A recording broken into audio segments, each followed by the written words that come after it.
So you are all very welcome to this seminar, which is on policy opportunities for reducing climate change and its impact on planetary and human health.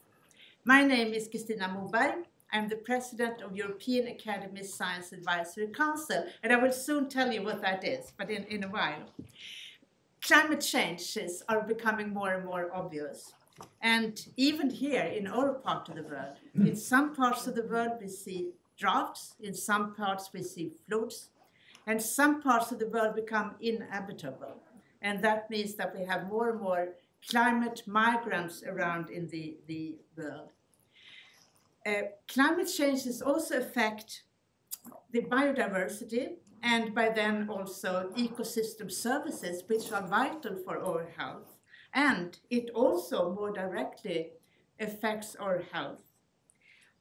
Many factors contribute to climate changes. We know that the combustion of fossil fuels has a large impact, but also deforestation, overconsumption, and unsustainable lifestyles, and also a growing population in the world. Science actually has recommendations and replies to how to mitigate climate changes. But political decisions quite often go in opposite directions, because it's certainly because politicians don't like to make decisions that people, the general public, does not like. We will hear today some advice about what can be done here, about directors in EASAC. EASAC, the European Academy Science Advisory Council, is a network of the national science academies within the EU, plus Norway, Switzerland, and the UK. And this is formed to allow collaboration in order to provide policymakers with science advice, in particular in Brussels, but also in the member states. I can tell you that EASAC was in fact founded here at the Royal Swedish Academy in 2001, so we have been going around for quite some time. So what you will hear today are program directors for two of our programs who will report on some conclusions and advice, many of which you can read in our reports.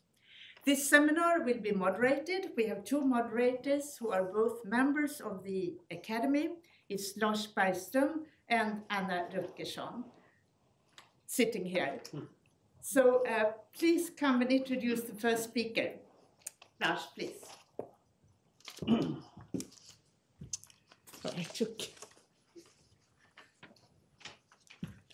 Okay, so it's nice to present the Environment Program Director of EASAC, Mike Norton. He's been here before, but then it was pandemic, so it was a Zoom meeting. Now we're happy to have him here in person. And he will tell us about climate change and biodiversity, common drivers, common solutions. So please, Professor Norton.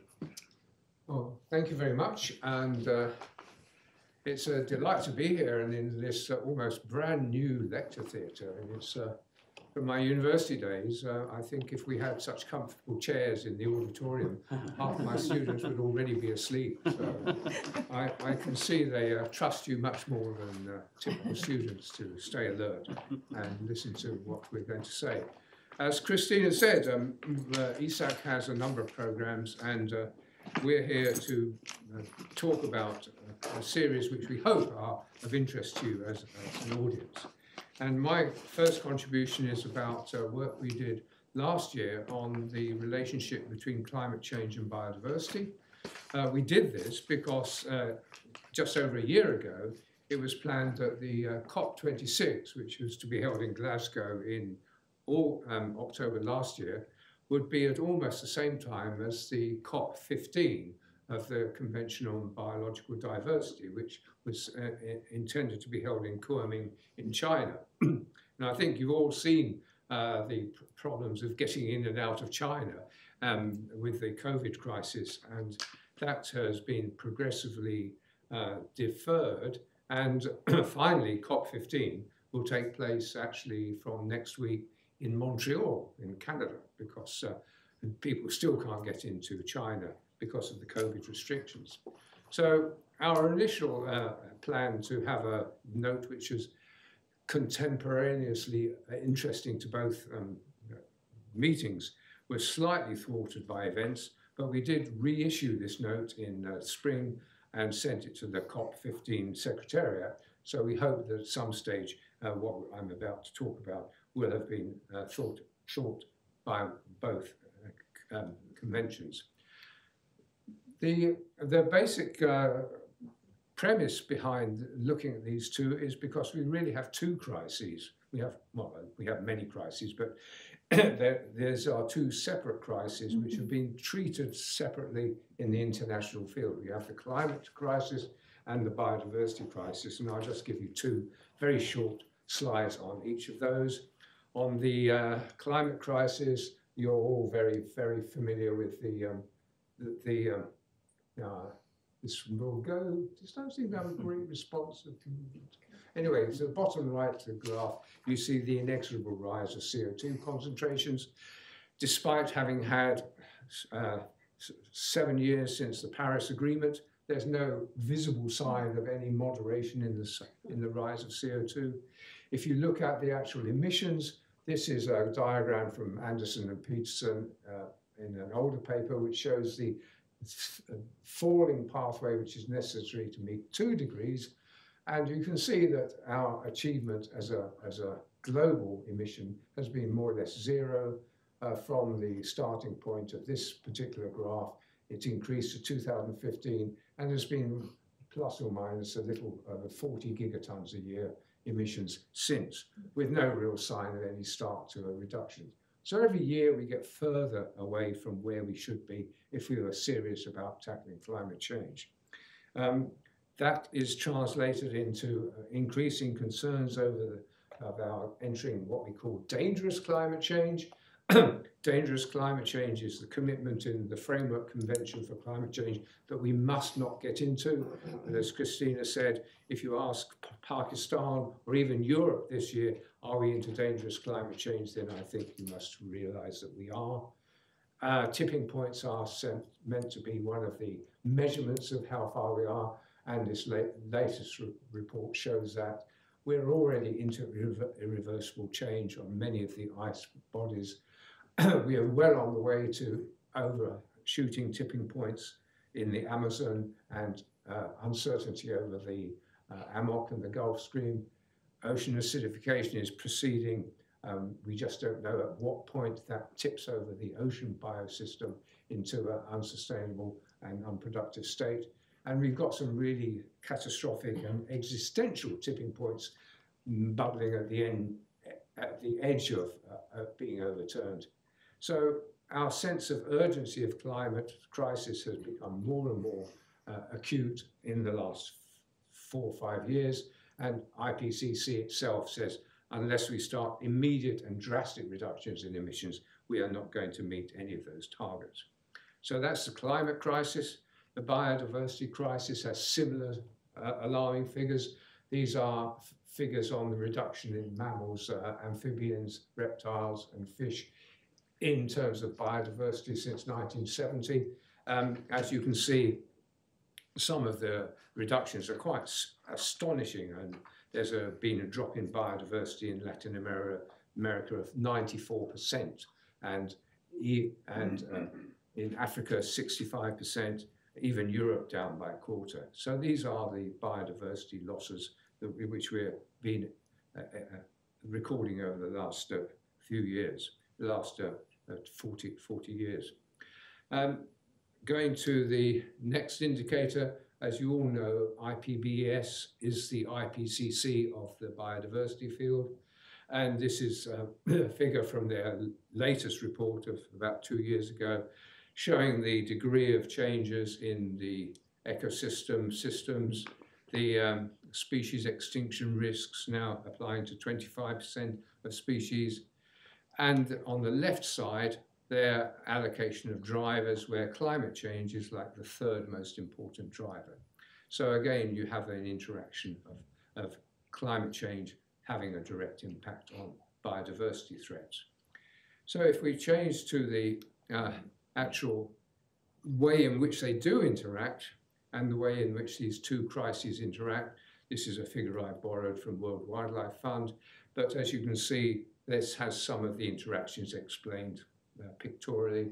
You have the case where climate change drives nature loss, and nature loss drives climate change.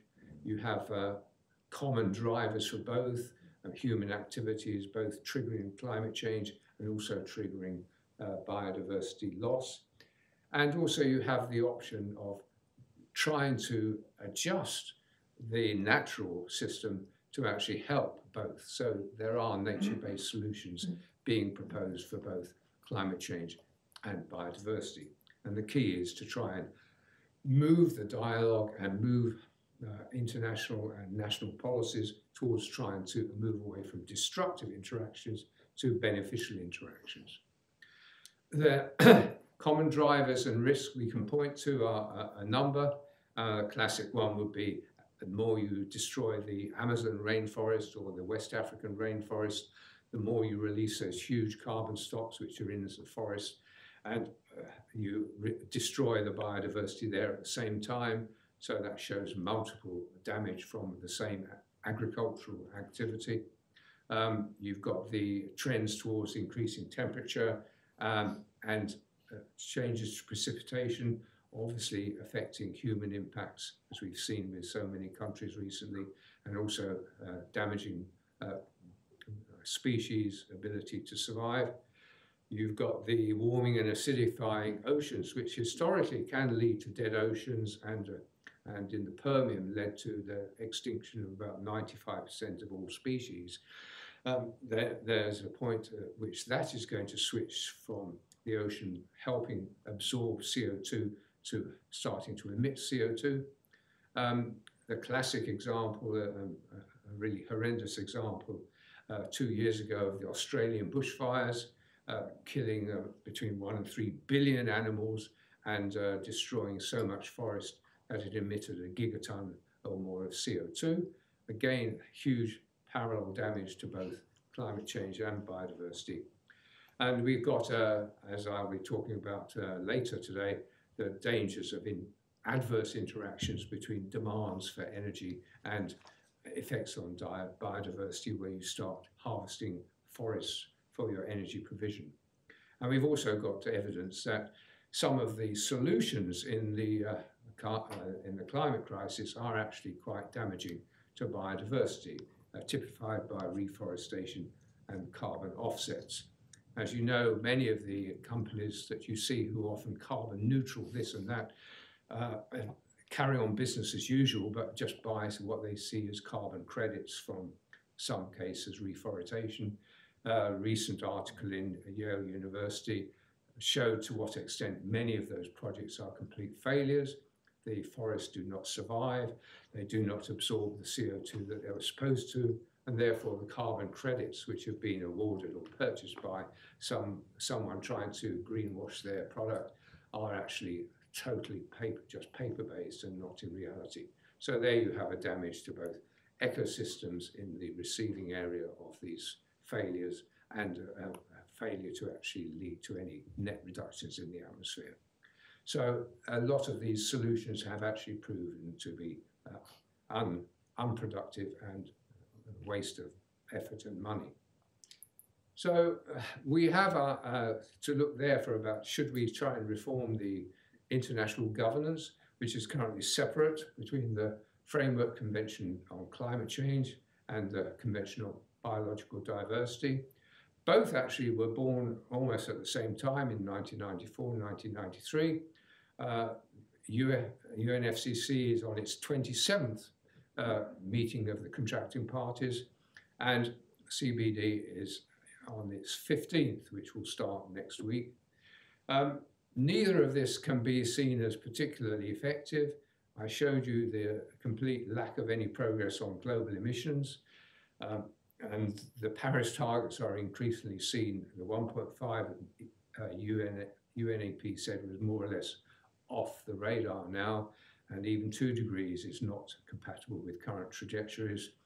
Equally, the widely publicized and quite ambitious and positive commitments of the Aichi meeting in 2010, most of those targets have not been achieved. So if they are not achieving their own objectives, the question is, are they actually doing multiple damage across the conventions? And that's received some attention in the last few years. The CBD's technical group, IPBES, said that some measures intended to mitigate climate change could have significant impacts on biodiversity, even on the greenhouse gas emissions. In which case, what you're saying is these are not just win-lose, they are lose-lose solutions which are emerging from the international dimension. To try and avoid that continuing, they did have a workshop 2 years ago now, which drew far too many conclusions I can put on the screen on the interaction between climate and biodiversity. And if you want to really go into detail, that's a good report to look at. And they made a recommendation. It's about time the 2 conventions started paying attention to each other's agenda. So climate should pay more attention to biodiversity, and biodiversity should also pay much attention to climate, because you can get win-win solutions as well as the lose-lose ones which are currently occurring. The Club of Rome, and I see some members of the Club of Rome here, have suggested that there is a need for new governance, international governments, to try and address this problem. We need more conventions to address various parts of the global environment which are currently ignored, whether it's a cryosphere preservation plan or a new ocean treaty. And the IAP, the Inter-Academy Partnership, which is the umbrella organization of EASAC and other regional science academies, has produced a nice slide which illustrates the many areas where we can take a more integrated approach and try and address both climate change and biodiversity at the same time, covering food, ecosystems, energy, livelihoods, indigenous sustainable use of environments and mitigation, including natural climate solutions to climate change. And one of the key factors to emerge, or key tools to emerge from that, is to try and restore our ecosystems. And there is a UN decade of ecosystem restoration going on at the moment, where at least rewilding is part of the political discussion, and maybe within Sweden, certainly in the UK, there is talk of trying to encourage rewilding of some of your degraded areas, where not only does the vegetation get restored, but some of the original wildlife gets restored at the same time as absorbing more carbon. So there is quite a lot of potential approaches here which would at least mitigate the negative impacts, collateral damage, and maybe try and get a more coordinated action towards win-win solutions to both problems. Since COP26, there is evidence that the 2 secretariats are working better together. There's a specific EU grant under the Horizon programme to actually find ways of helping IPBES and IPCC become better connected and help benefit both biodiversity and climate policies. And for those who are interested in prizes, which I understand Sweden has one of these prizes, I think it's related to the original manufacture of gelignite, if I remember correctly, with Nobel. And there is another prize, which is worth $1 million, apparently, or €1 million, the Gulbenkian Prize, and that has been awarded to IPBES and IPCC to help their work. So the conclusion is that we should be doing more, but as we find by the failure to make progress at COP27 and probably a similar lack of ambition in COP15, we really aren't making a lot of headway against this attempt to try and adjust the existing system. And that really does underline the importance that we need to start thinking outside the box. The UNEP decided that earlier this year in the summer, when they said we won't reach 1.5 without transformational change. So I'll just close by highlighting a report you'll find out there on one of the tables, where we did a report nearly 2 years ago now on what we regard as transformational change, the reasons we need it and the obstacles that exist. So on that note, I'll conclude this presentation. Thank you for listening.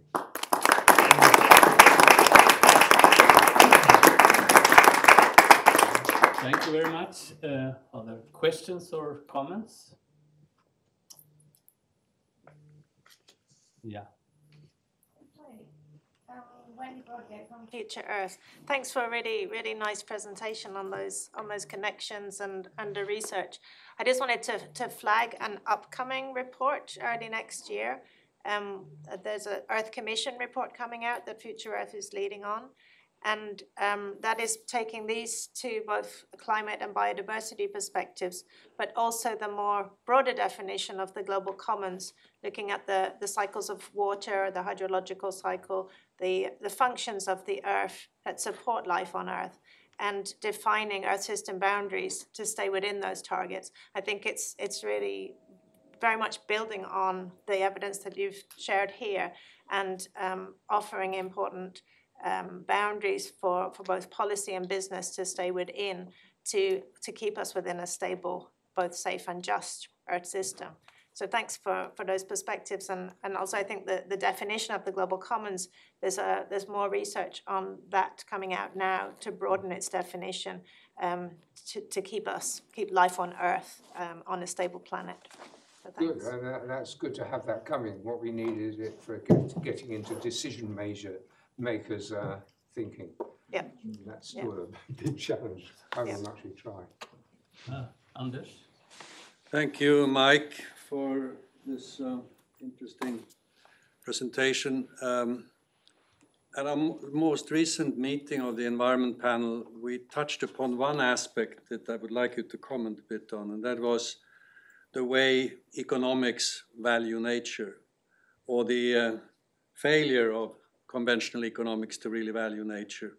And we were discussing the Dasgupta report that came out about a year ago, and to what extent we could, as EASAC, study that whole set of issues in a more in-depth way. I don't know whether you have made any progress in that, but I think it's going to be critical, because as long as we value the wrong things, the market will drive us in the wrong direction. Yeah, and then I read last week that there's a book out called What's the Value of a Whale, or something, which is about that. And I haven't read that one, but it's very skeptical about this whole issue of valuing things, because I think that was based on the fact that I think it was the IMF maybe had a project that they valued a whale at $2 million. Because based on its ecotourism attraction, and also based on the amount of carbon that the whale has in its rather large body. And that really is, well, it's a continuation of a trend which started in the 70s, where environmental economics started to be one of the subsets of economics. But in that 50 years, it's hardly made any progress. I mean, all these efforts of valuing nature are all still in the academic domain. They don't actually influence decision makers in businesses or anything else. And unfortunately, they don't really, even though governments do actually support research projects, they don't really change the fundamental thinking in governments. And so the economic driver is still basically neoclassical. It's still based on assumptions like high discount rates, which means that you can more or less ignore the future after 10 years if you have a discount rate of 5%. And the economic time scale is truncated to months to 1 or 2 years by shareholder pressure and all that, which means that there's complete mismatch between what we need to, the way of thinking we need to restore things in the long term and protect the life support systems of the planet, even in the medium term, and the drivers of political and economic decisions. So I think we're still stuck in a rather potential existential rut there. And I don't see much evidence that even when governments support something like the Gupta report, they actually have any intention of doing anything other than putting it on a shelf somewhere in a library. So that's why I think we come back to this conclusion that IPBES have, is that you need transformational change, which means you really do need to change some of those basic structures in your economic system. And of course, that's a big challenge that no country at the moment is prepared to take. May I just add on, this academy could, as a matter of fact, make a change, because we could select a leading environmental or ecological economist for the so-called Nobel Prize in Economics. Yeah. That would represent something of a breakthrough. But yeah. Unfortunately, we continue to select people like Bernanke and Nordhaus and others who have a tendency to belittle the problems we are discussing. Well, the Nordhaus one is a classical one. He just basically discounted the future and said, we're quite happy, our optimum is 4 degrees warming. Yeah. Okay, so one last question. André Knopdeers from the Netherlands. Great presentation, Mike. My question would be on communication. Because there is a tendency among scientists, also among members of the IPCC, to be not too pessimistic, because otherwise nothing may happen. On the other hand, you are rather pessimistic. Would it be a better strategy to be open at your assessment in this case, to try out whether that may motivate politicians to do something? Yeah, I wouldn't say I'm pessimistic, I'm just realistic. And in my mind, a realistic objective analysis leads you to being pessimistic, not the other way around. Yeah, I've heard that criticism, and there was a very critical paper, wasn't there, about 2 or 3 months ago, saying that criticising bodies like IPCC for not exploring the significant risks at the higher end of the risk scale, i.e. existential risks. And I don't remember what figures, but they were saying that the IPCC is driven by exactly what you said, doesn't want to sound like they're alarmist. But when you're looking at a risk, if you were with an insurance company assessing a risk, you would take account of those, because that would cost you money. And since we're talking about the future of humanity, it seems particularly strange that we don't want to talk about that risk. And that is like a feedback loop into the scientific community, which it's quite difficult to challenge. And the paper, if there were a paper saying there's like, for instance, a 25% risk of like losing half or 2/3 of the global population, and basically making 1/3 or 2/3 of the world uninhabitable, you can project that it would be a bit like that movie Don't Look Up. That would be listened to and immediately rationalized. I think the sketch in the Don't Look Up is to say, what's the chance of this asteroid hitting this Earth? And they say, oh, it will hit it, it's 100%. And the other advisors say, it can't be 100%. So there's, well, I think it's 99.8%. Oh, well, it's not 100% then, is it? Oh, we can relax, because we're going to be the lucky ones to get the 0.2%. So there is that sort of human, it's sort of like cognitive bias. Psychology have a word for it, and it's pretty fundamental in all of us. Getting over that is just quite difficult, and the only guidance I would have is just be realistic and objective and honest as you can be. And if it's misunderstood or leads to a negative reaction on the audience, well then you deal with that when it happens rather than try and avoid it. So let's thank the speaker once again.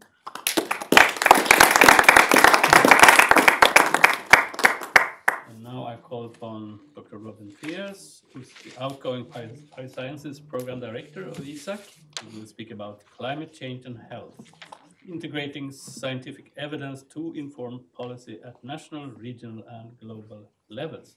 So please, Dr. Pierce. Thank you. Let me join with Mike first in thanking the organisers for the invitation. and also take this opportunity to thank the Swedish Academy and a number of the scientists nominated by the Academy over the years who have helped contribute to the work that I'll be talking about in the next few minutes. As we all know, and as both Christina and Mike have already emphasised, climate change is bringing major impacts here and now.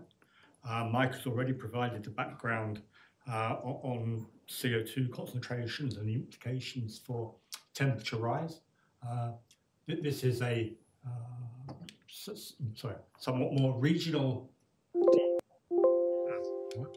This is some regional detail on temperature rise up to a couple of years ago, which shows that actually Europe is warming faster than some other areas, and Europe, together with its contiguous regions, mentioned here EMME, where we've done some work, which is the wider Mediterranean region. So Europe is by no means remote from these issues. Data more recently, last month, relating to 21, confirmed that Europe is warming about twice as fast as a global average. And this warming has been associated in this work from the WMO with a range of different climate-related natural disasters, and Mike has already mentioned some of those. Now, of course, although not all of these events by any means can be attributed specifically to climate change, it's also the case that climate change brings longer-term effects to health beyond those associated with acute disasters, and that climate change exerts effects via other risk pathways in addition to these disasters shown on this slide. And essentially that's the topic of my presentation today. In 2019, EASAC published this report, and a copy is outside, from a project focusing on climate change and health in Europe. And I refer you to the report for details. Since 2019, we've used the outputs from this work in various ways that I'll come back to engage with policymakers and other stakeholders at the EU level and in a number of our member states, and engage with other policymakers. And of course, I hope this will continue under the Swedish presidency of the EU Council next year. In addition, however, to this work at the EU level, the EASAC report from 2019 was a great resource to catalyse and stimulate a global project under the auspices of the Inter-Academy Partnership, which I will come on to in the next slide, which is just completing at the end of this year. So IAP, the Inter-Academy Partnership, consists of about 140, 150 now, academies of science, engineering and medicine worldwide, organised partly into regional academy networks. And EASAC is the European Academy Network. There are equivalent networks in the Americas, Africa and Asia, although not all of those other regions have comparable policymaking institutions in the way that we do in Europe with the Commission and Parliament. So the purpose of the global project that I will also draw on now was to bring together these regional academy networks to explore and evaluate the issues for climate and health for their own region and the issues of common priority at the global level that can only be addressed at the global level. But in addition to that, I think it's very important to make the point that policymakers in Europe must recognise the impacts of their decisions on the rest of the world, and indeed what happens in the rest of the world on them. And European policymakers must recognise their obligations to do something about the rest of the world. We've seen that in COP27 a couple of weeks ago with the initiative on loss and damage, but we must move beyond the theoretical to the practical. So this is the resource for the global project. The report outside it has been published in the last few months, and I refer you to that for the detail on the different regions, including the European region and the global synthesis. Okay, this just takes you through very briefly this global project, initiated in 2019 with the EASAC work, followed by regional reports in Africa, Asia, and Americas, which were published end of last year, middle of this year, and finally with a global synthesis report that I just showed you, published a few months ago. I emphasise that it's very much not the case that EASAC did its work first in Europe and then said to the rest of the world, well, this is what we want, we just need to follow what we've said. It was a genuine collaborative exercise between the academies worldwide, using the outputs from the European work to clarify and provide evidence for some of the issues that needed to be taken forward in the other regions, or were different in the other regions, or provided some sort of global assessment. So essentially, IAP focused on the global priorities for all and their customization in the different regions, informed by, but not dictated by, the EASAC assessments. And moreover, our collective focus, and this slide describes some of the starting points for what we did, essentially our focus was very much on solutions, mitigation and adaptation solutions, which differs to some extent, for example, from at least the historical work of the IPCC that has focused more on clarifying impacts. But as Mike mentioned earlier on, it's important to link recommendations from a discrete area of work, such as climate change and health, with other global policy issues, for example, sustainable development goals on this slide. Okay, collectively in our EASAC and global work, we confirmed that there are multiple pathways of climate risk, both direct and indirect. So direct would be things like heat, flooding, and so on. And indirect would be mediated either by ecosystems, such as food and nutrition security, or socioeconomic factors such as migration and low productivity. And all of these pathways of risk conspire to generate major adverse health effects, both on physical and mental health. And while we're all at risk from these risk pathways and adverse health effects, I emphasise that the evidence shows that the greatest impacts are felt by those who have actually done least to create the problem of greenhouse gas emissions, for example, but particularly the low and middle income countries. And in Europe, some groups are particularly vulnerable in the population to the health risks of climate change in multiple pathways, for example, the elderly, mothers, children, migrants, other marginalised groups. Okay, so what we're seeing in the last couple of years, and this is work taken from very recent literature, actually published since our reports appeared, the specific attribution of health effects to climate change. This relates to heat health effects, mainly cardiovascular and respiratory disease, showing the likelihood that mortality and morbidity can be specifically attributed to climate change in the regions. It's a systematic review of the literature. It's fairly obvious, I think, that a large part of the world doesn't have that research, particularly, for example, in most of Africa and most of Asia.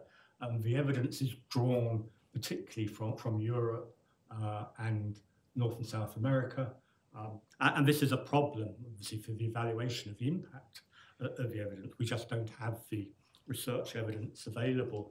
And again, as with the expectation of greater harm in the low and middle income countries, it's a manifestation of climate injustice, disparity between different regions, different countries in the world. Okay, our headline messages from all of the regions and summarised in our recent global report are listed very simply here. And the top line is that there must be greater ambition and urgency reinforcing what Mike has said. None of these key messages might seem obvious, and indeed that they are relatively general. But until recently, health issues have not had any prominence in discussions of climate change. Climate change was seen as an environmental crisis, as Mike has very clearly emphasised, but it is also a health crisis.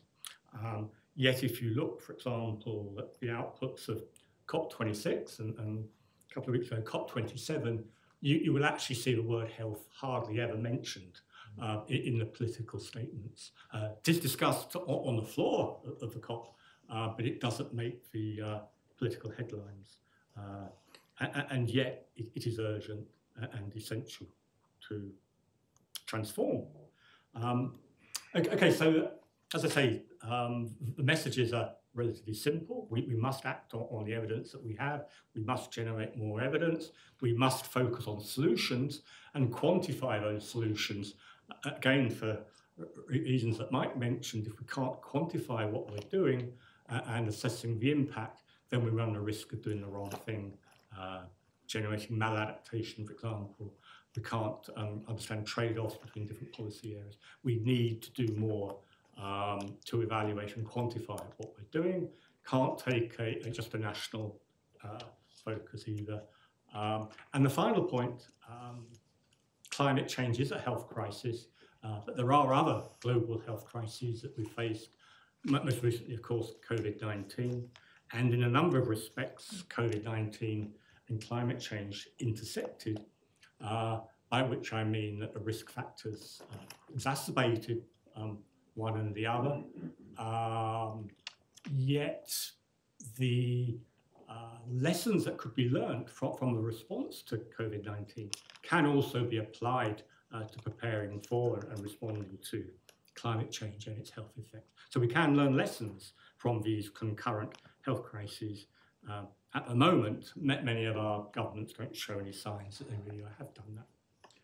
What can we do in terms of acting on the evidence available? And this work drawn from University of Calgary focuses on the urban environment, and really the message is that we need both mitigation, that is reducing greenhouse gases, and adaptation, that is responding to what we can't mitigate. We need both. We need to integrate both, and we need to integrate them more sensibly rather than mitigation and adaptation sitting as isolated silos, which is often the case both in the scientific community and the policy community. So we need integrated activity, and we need to work on the disconnect between the different activities. We need to do both to build climate resilience, and this, say, focuses on the urban environment, where a number of actions are needed in terms of transport, the built environment, energy production and efficiency, and actually a number of these topics have been studied by my colleagues in environment and energy panels, and we may want to return to some of these issues in our wider discussion. But from the point of view of health, I want to emphasise that action in many of these other sectors, the agriculture, building, transport, have implications for health. Health is not just a matter for the health sector. And again, this is a challenge that many in government don't fully appreciate. We need health as a priority in all policies. And also, however, the health sector itself can show leadership in climate change by decarbonising its own healthcare sector. Globally, healthcare sector accounts for about 5% of greenhouse gas emissions in terms of the carbon associated with the function of a health system and its supply chain. In the UK, the NHS in England is leading the world with a commitment to decarbonise the health sector. And this certainly is an opportunity for many other countries to learn the lessons. But I'll move very quickly to listing some of the approaches to adaptation that we looked at specifically in the EASAC and other regional reports according to the risk. But I refer you to the individual reports for the detail.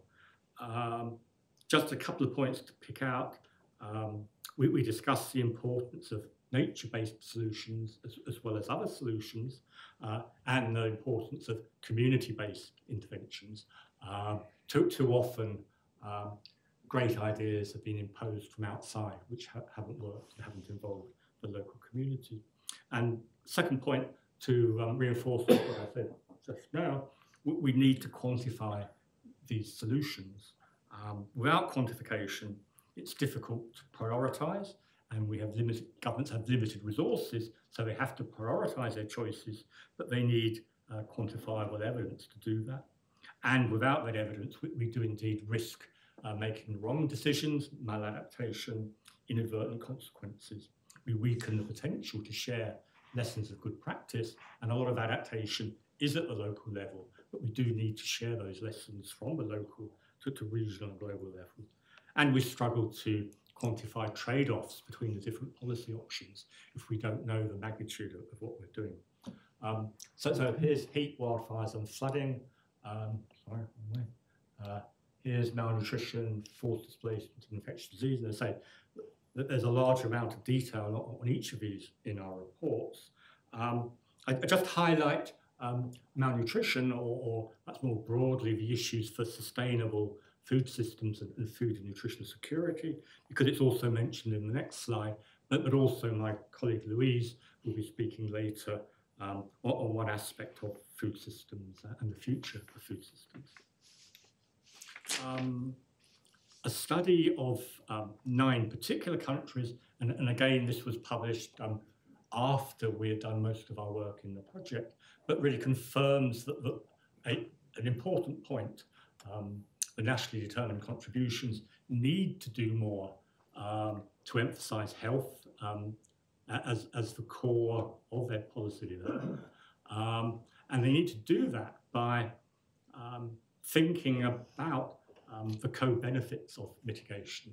That is, mitigation reduces greenhouse gases with a value that we all recognise, but it also potentially brings local health benefits to the population that is undertaking the mitigation action. So, for example, reducing fossil fuels use in cities and transport and so on reduces air pollution, and that brings health benefits through reduced respiratory and cardiovascular disease. Secondly, more active transport in the urban environment associated with less pollution and less greenhouse gases, but also with more activity and reduced non-communicable diseases. And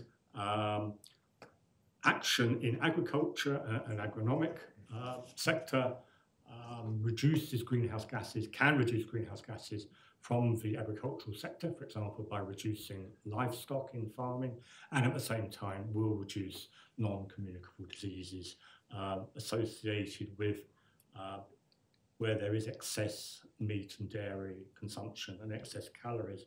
So there is a potential to have significant health co-benefits from mitigation actions. Okay, I'll move on towards the end to say, well, to ask a question, so that's the evidence. How has EASAC used that? And how have the other regional academy networks used it and are using it? And this is very much in the active phase of the work. Well, this slide suggests that essentially that there's work to be done, both at the national level and at the regional level, that is at the European level for us. Certain actions are specific nationally, national adaptation plans, nationally determined contributions and so on. So some are almost entirely regionally focused or rely on regional interaction with elsewhere. So in EASAC, for example, we've supported work between the EU and the Arctic region and the EU and the Mediterranean region. So there are big issues for neighbourhood policy as well as EU policy. But there are common features, whatever the level of governance. So the principles of sufficient climate finance, research and climate justice pervade all of the engagement that we're attempting with the different policy and other groups. And at a global level, and this is drawn from EASAC's own experience, so EASAC has used its work in Europe with the European institutions, plus the European offices of the global UN institutions such as FAO and WHO and others. EASAC and the other regional academy networks have worked together with other regional offices of the UN and with them globally. So, for example, WHO in Geneva, FAO in Rome, and so on. And outside of the UN, we've tried to be active both with the G7 and the G20. The G20 rather more successfully under the presidency of Argentina a couple of years ago and Indonesia this year. I think we have helped to raise the visibility of some of these other issues. But it's not just explicitly with policymakers. We engage in various ways through the media, with other NGOs, and of course in the wider scientific community. We don't pretend that we've done everything. We need to stimulate the continuing debate more broadly. So, in conclusion, we need to do a number of things within Europe and globally.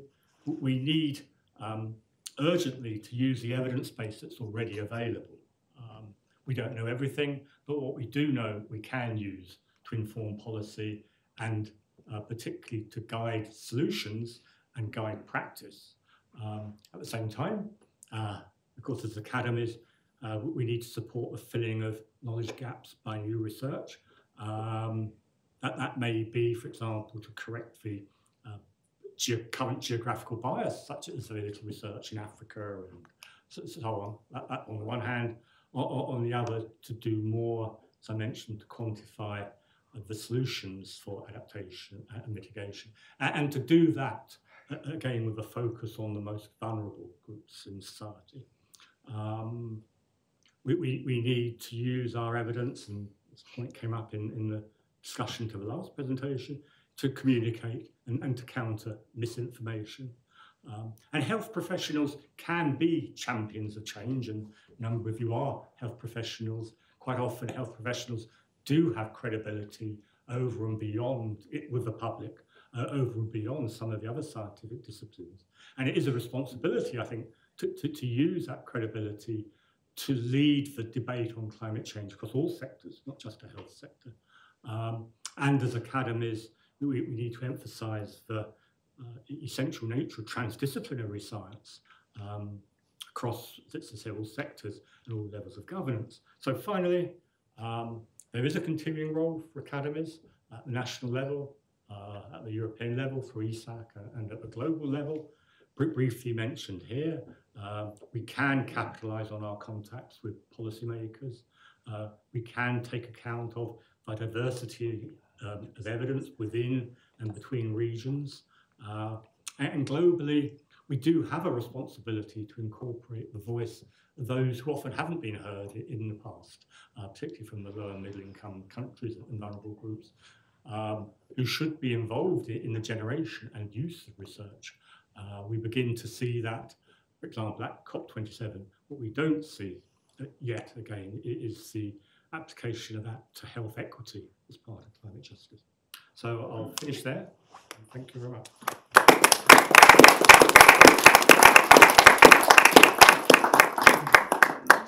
Thank you very much. Questions or comments? This interesting topic. Yeah, Wim Gonzalez from EASAC. I was just wondering, since the European report by EASAC had done first, once you had done the global report, were there insights that in some sense reflected back on what you would conclude for Europe? Clearly there are specific differences in some of the other regions, sometimes related more to the general nature of the research enterprise in some of the lower and middle income countries that we tended to not focus on in the EASAC report. So for capacity building for research and for collaboration was not such an issue for EASAC. In terms of the general conclusions about the impacts for health. Broadly, impacts are of a qualitatively similar nature worldwide, but clearly differ in emphasis. And Mike mentioned, for example, the recent floods in Pakistan.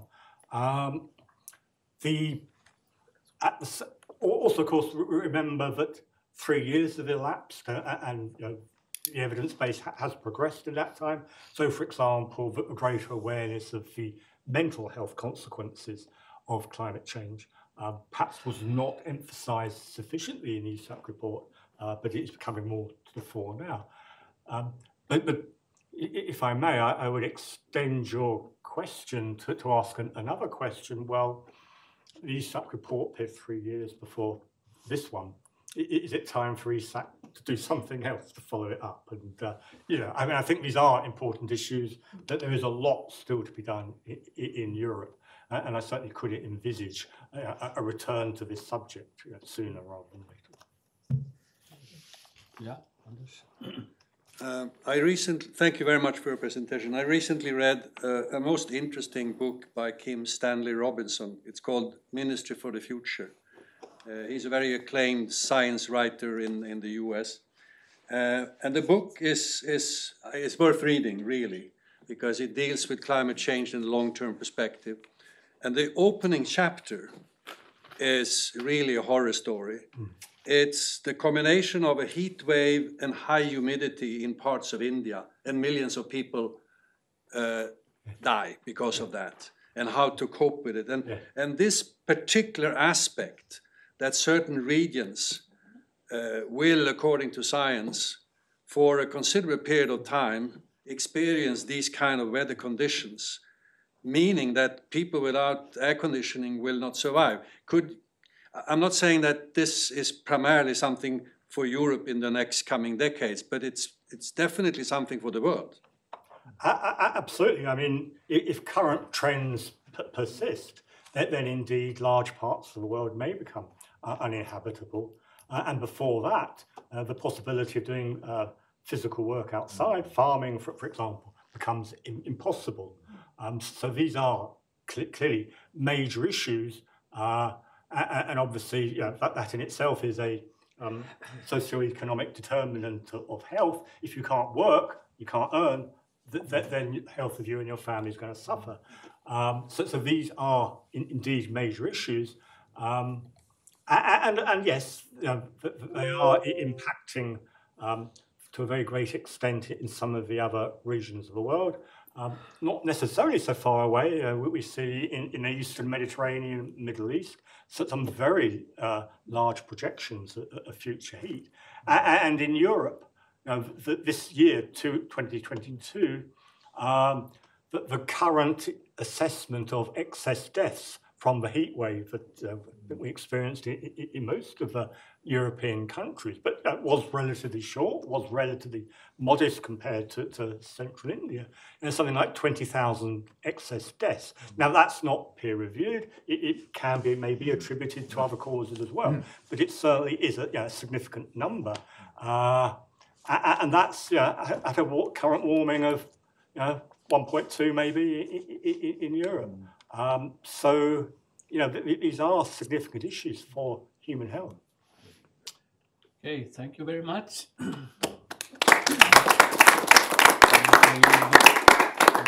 to the other moderators. So please, Anna.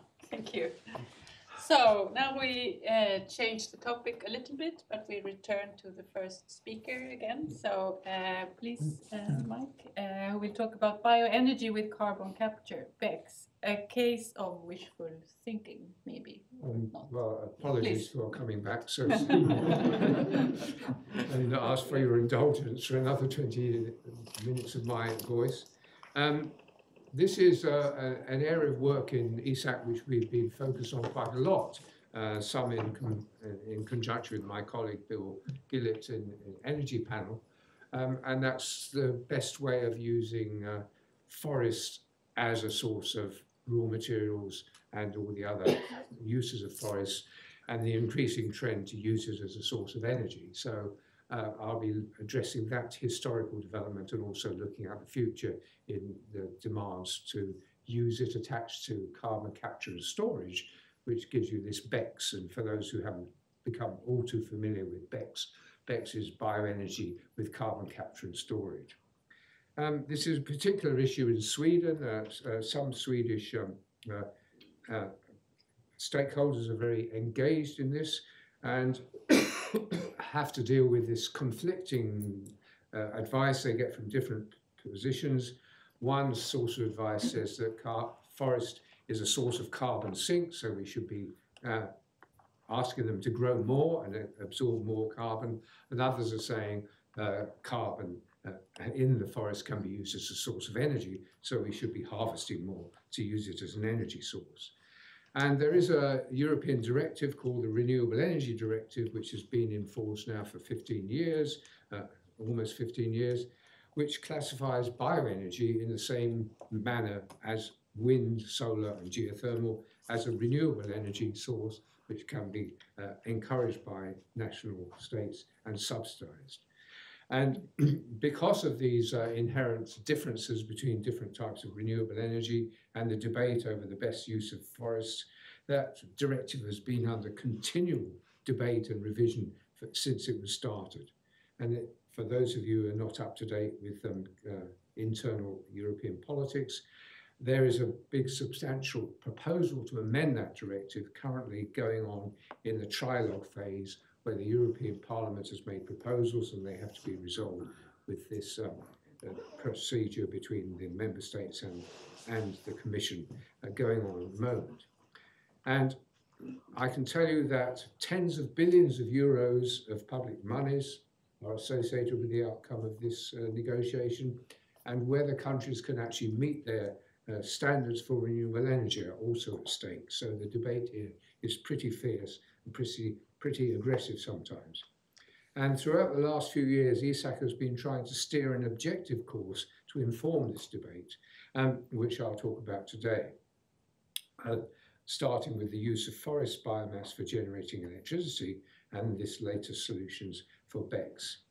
And I have to say that in regard to our Swedish friends and some of them who may be watching online, most of our work has been focused on large-scale industrialized use of woody biomass internationally traded in pellets.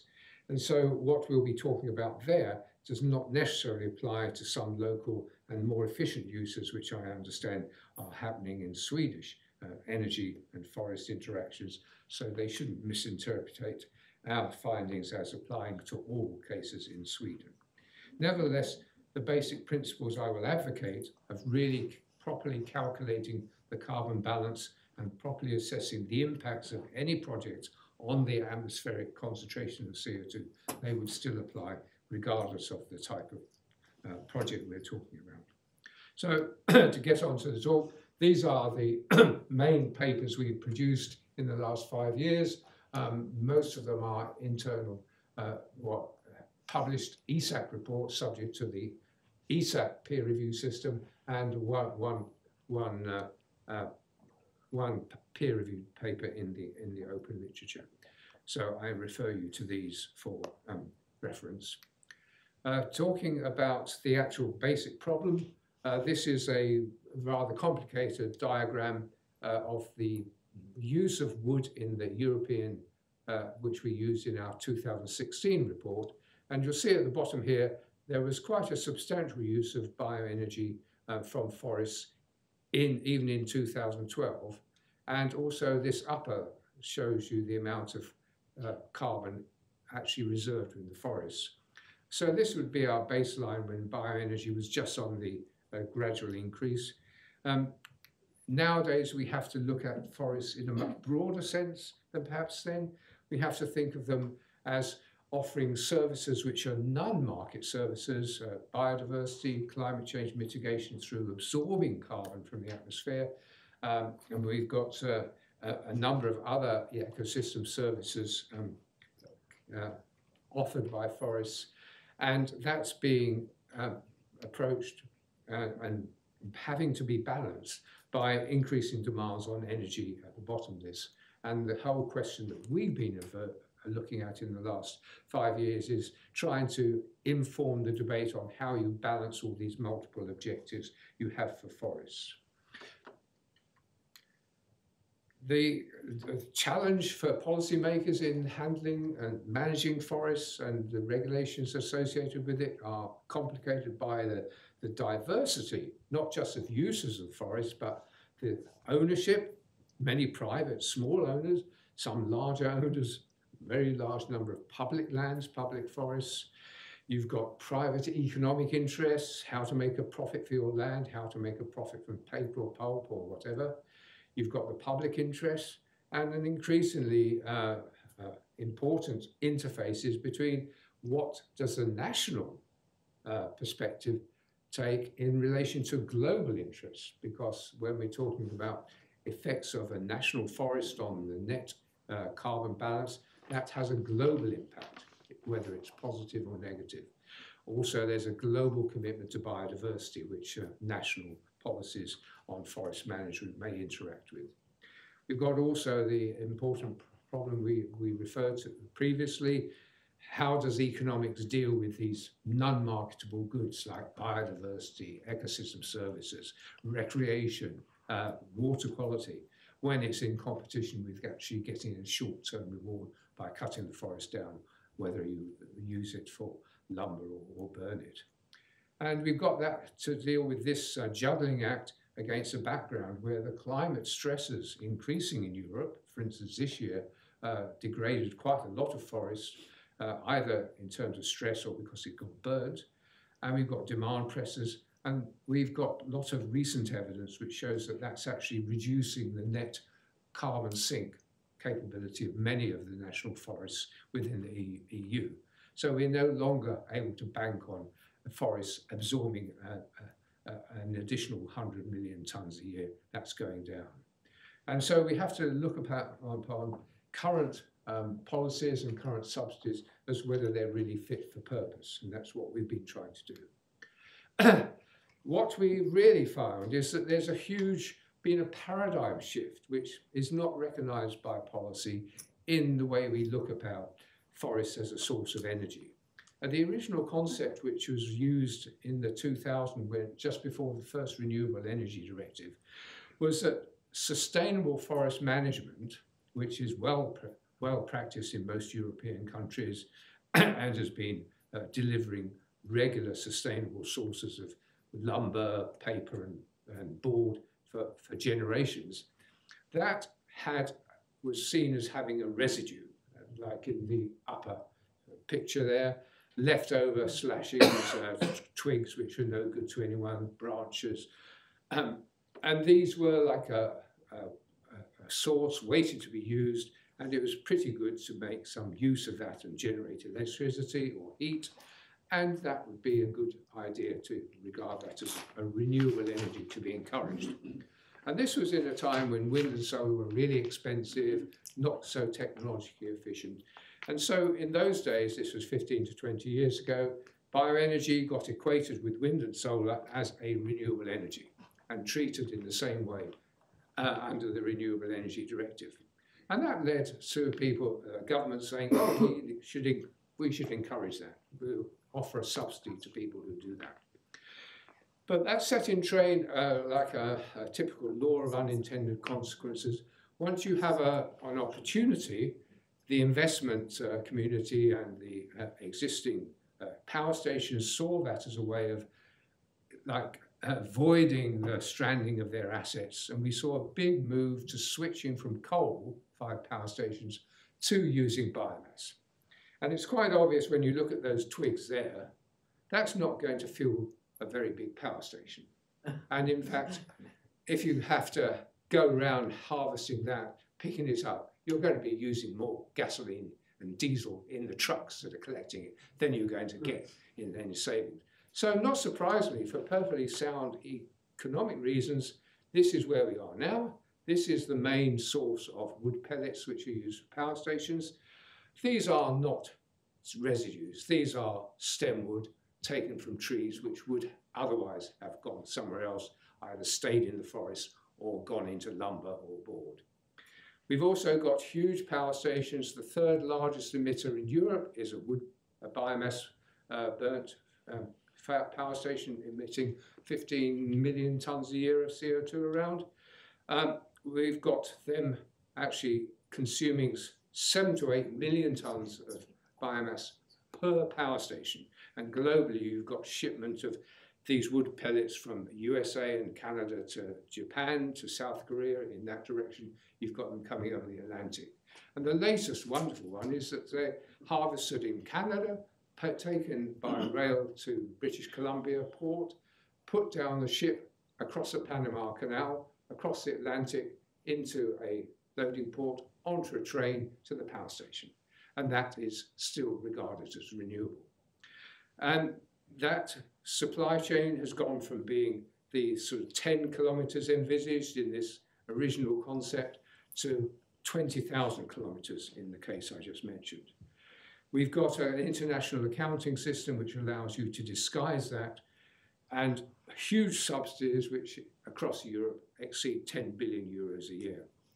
And while that has been going on the shift in the paradigm of the biomass energy, you've got wind and solar having become very cheap, very instantly applicable. You can put one online in 1 or 2 years, and the whole comparison between these different types of renewable energy have completely shifted.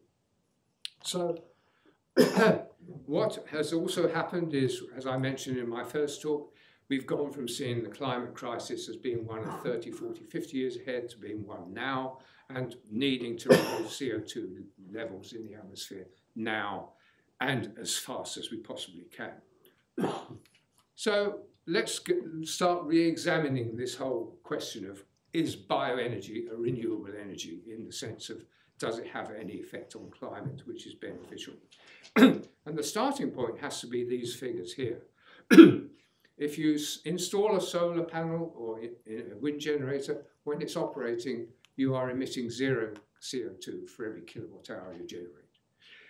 Of course, you needed a bit of emissions to actually establish it in the first place, but proper life cycle analyses show that you're talking about 10 to 40 grams of CO2 emitted per kilowatt hour generated over the life cycle.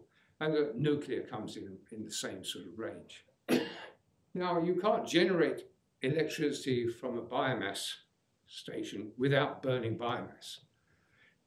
You can't just have one there saying, oh, we're going to burn biomass. It won't generate electricity until you actually burn it. So you have to consider the emissions. And there are two categories. One is the emissions in the supply chain, which, as I've mentioned, is quite long, complex.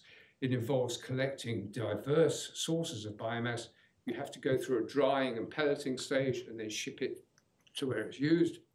And these are real figures from a major UK power station 2 years ago. Those supply chain emissions alone came to 124 grams, which is over 10 grams, 10 times the life cycle analysis of wind, and an infinite number of the marginal emissions. Then you have this big emissions coming out of the stack when you burn the biomass, which is actually more than when you burnt coal. So you actually have this so-called renewable energy, which involves, first of all, increasing your emissions to the atmosphere by 10, 15, 20%. And that leads you to say, well, what on earth is going on here?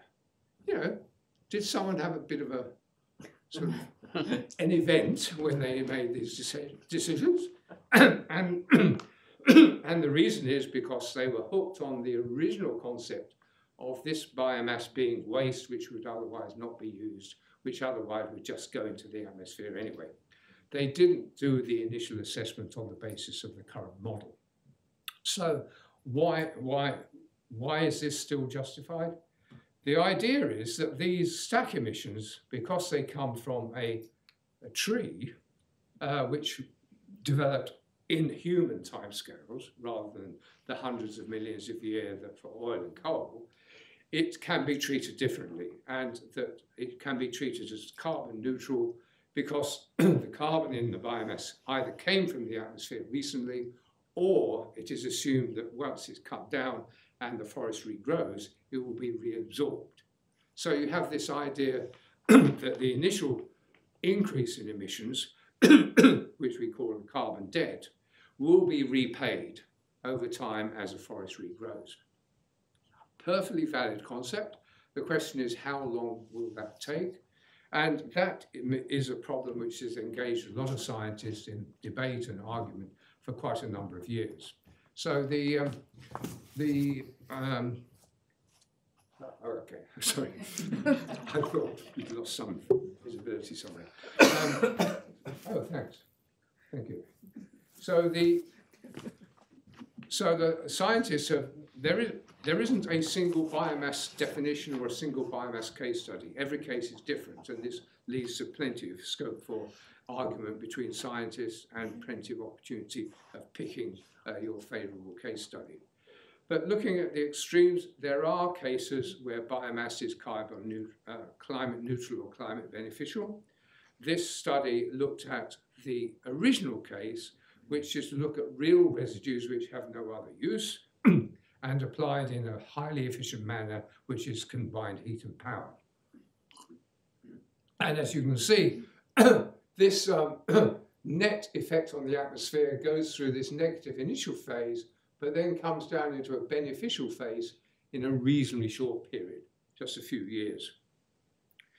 On the other hand, you have the current industrial scale modeled by this diagram, where the biomass starts in a forest, in this case, the southwestern USA. It's then pelleted and dried and shipped across to the UK, and then burnt in this particular power station. And with that one, you have a totally different picture. This is your sketch of this is the line where you start becoming climate beneficial, and you find that your negative step backwards initially goes on for 70 years in this case, and on a less favourable set of assumption goes up to never. So you're comparing, you've got a whole range of cases ranging from marginally beneficial to seriously damaging for basically forever. The JRC did a big review of all this various literature last year and came out with this particular diagram. And if you look at the top green corner, these are types of feedstock where the climate impact is either short-term or medium-term, and the biodiversity impact, which is this thing, is similar. But you need to know that their version of short-term is up to 30 years, and their version of medium is 30 to 50 years. And as I've already explained, our perspective on time horizon is now 10, 15, 20 years at most before we overshoot Paris. So really we are saying what types of biomass feedstock can really keep us in this range and avoid damaging biodiversity. And as you see, there are only very few examples. The majority of feedstocks capable of being used from forests, and certainly those which involve additional harvesting forests, have these negative effects, long-term climate negative effects, and also incidentally negative biodiversity effects. And these are also matched by similar types of studies done elsewhere, such as that in the UK by Ricardo in 2016. So we're left with the current situation is that all these subsidies, which amount, as I mentioned, amount to over 10 billion euros a year, are going to coal conversion projects which have basically speeded up climate change. They've increased the amount of CO2 in the atmosphere in comparison with where it would have been if it was still burning coal. And this huge diversion of public money has undoubtedly involved opportunity costs in not supporting cases of solar, wind, geothermal, and other genuine renewables. And so our dependency on biomass is definitely not being an effective use of public funds. And that's why the European Parliament has got its proposal, which is currently under negotiation, on trying to eliminate from subsidies primary woody biomass. Now, I've just got to mention the other side of the presentation, which is while this basic conundrum is still unresolved in a regulatory sense, there are special interests trying to access public subsidies for the BECCS, which is where you add CCS to the basic bioenergy model I've described. We did a new project on that, which you'll find next door earlier this year, where we tried to examine some of the basic assumptions here. If you look at IPCC models, you'll find a lot of integrated assessment models which see BECCS as maybe taking 5 to 10 gigatons of carbon dioxide out of the atmosphere by 2060, 2070. We examined, well, how realistic is that? And we found a lot of flaws in the models, and can point to the way the models are biased in favor of BECCS. And we also found that the actual carbon accounting in those was open to the same criticism as in the current bioenergy model. They tend to ignore they don't adequately account for all the leakages in the various parts of the supply chain which emit CO2, which is not caught by the capture system.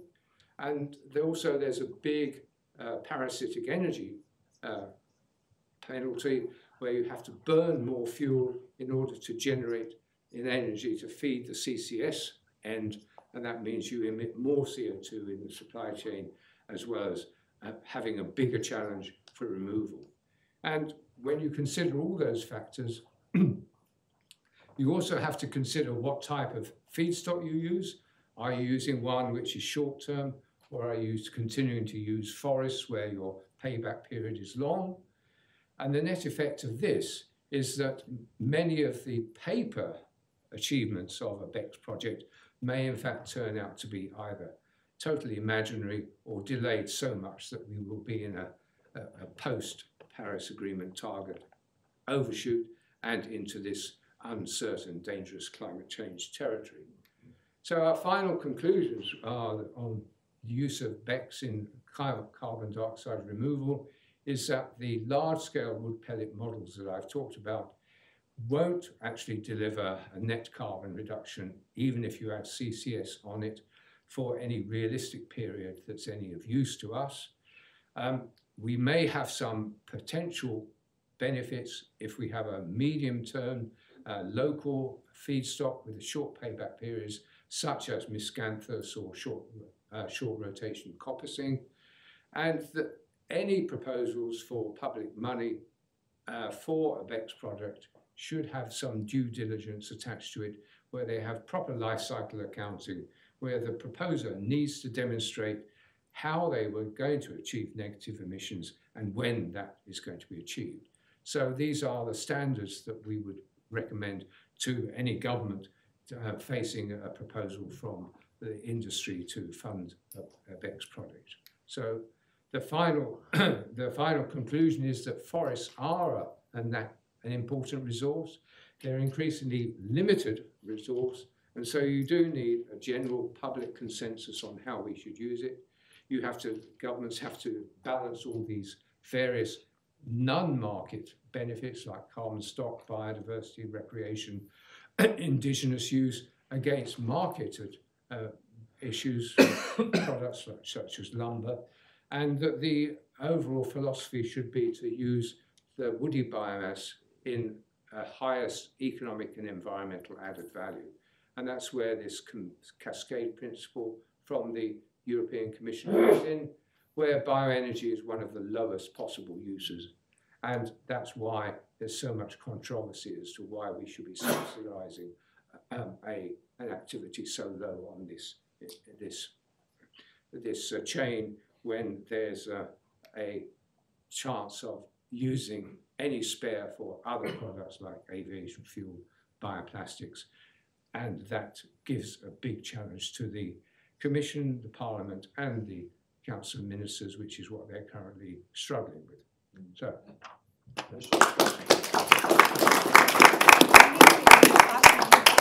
Thank you.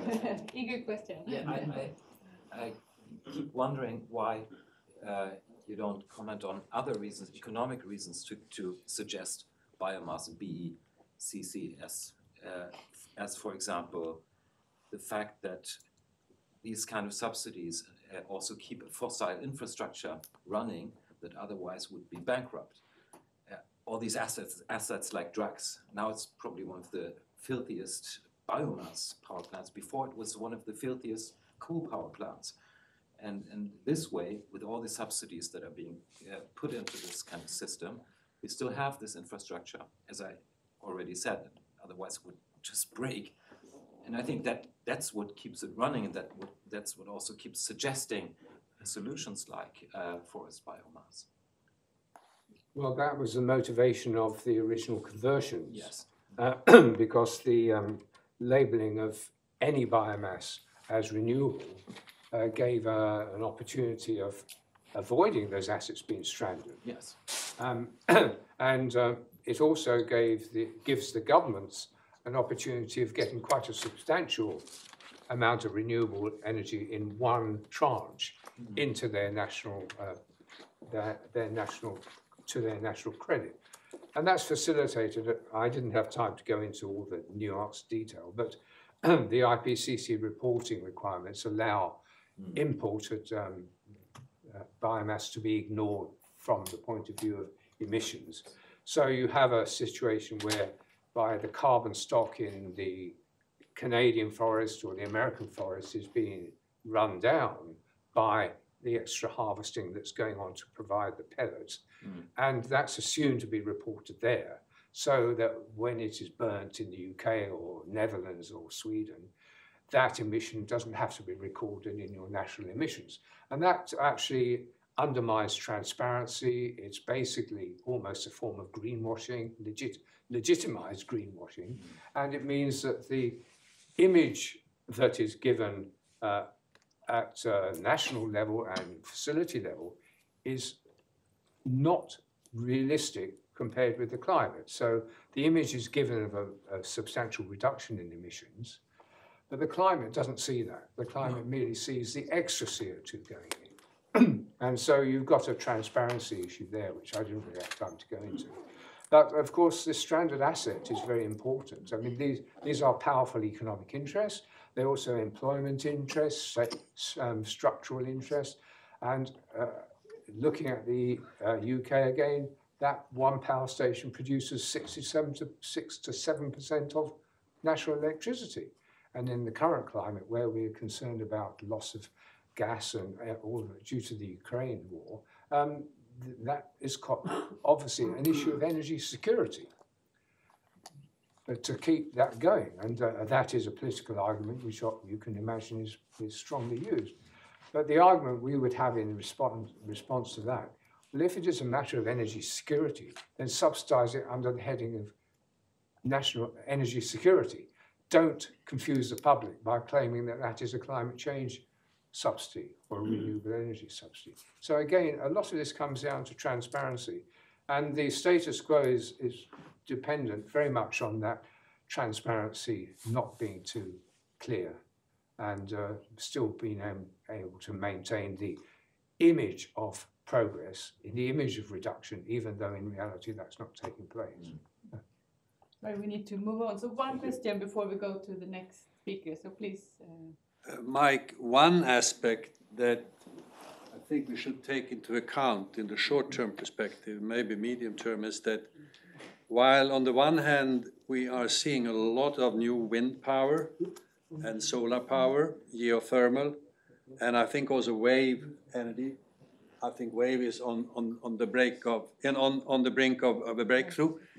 The intermittency problem is surfacing as a real issue. And there, of course, biomass is seen as a perfect combination or complement. So I think we should look into that, to what extent that aspect has a bearing on decision making. Well, indeed it does, and but there are 2 points there. One is that you need a certain degree of base load to compensate for intermittency, but also batteries have managed to solve a lot of that, not all of it. But the second thing is, if you decide you need a certain amount of base load, the obvious thing would be to do it in the least climate damaging way. And if you have a nuclear power station, that would be the obvious thing to do. But from a climate point of view, to provide that base load, it doesn't actually make any sense to be burning biomass instead of coal. I mean, it's a conclusion that many people regard as terrible to say, oh, you surely can't be in favour of coal. But if you look at the basic figures for that type of power station, if it emits less CO2 burning coal than burning biomass, and you can't rely on that negative effect being compensated in less than 30, 40 years, then what is the point of doing it? You know, it's not at all a comfortable political decision, and that's why it's not taken. But when you look at the cold, hard facts, that's the situation you have to face. But the argument is, I don't think anyone would suggest that the power stations that have been converted go back to coal, but it is very relevant in putting a brake on further conversions to really say, well, this is not achieving any climate objective. So if you're going to do it, it has to be for another reason, whether it's energy security or a temporary fix for other problems. So the whole point is to try and get some cold, rational sort of figures into it. Could I make a very quick comment? Very quick. Just to respond, Very quick. Just to respond to Anders' Yes. point. I mean, I think what you're saying, Mike, is that like coal, wood is not a very flexible generator. It's very difficult to wind up and down the level of generation from wood, just as it is with coal. So it is a base load provider. And the challenge that Anders is flagging here is the variability in the wind and solar. And for that, you're far better off to use a gas of some sort, biomethane, as we try to phase out the natural gas. And we've got to look for flexible generation. But don't underestimate demand response, which has a major contribution to be made. And as you were hinting, the price of batteries is coming down, and distributed battery storage can also. When you put these things together, we're not in the same situation as we were 5, 10 years ago. No. We have a lot more tools in our toolbox, and I'm optimistic that we don't have to use a dream that somehow wood burning is dispatchable and therefore the solution to our problem. It's not that dispatchable. And that ends this presentation. Sorry. Thank you.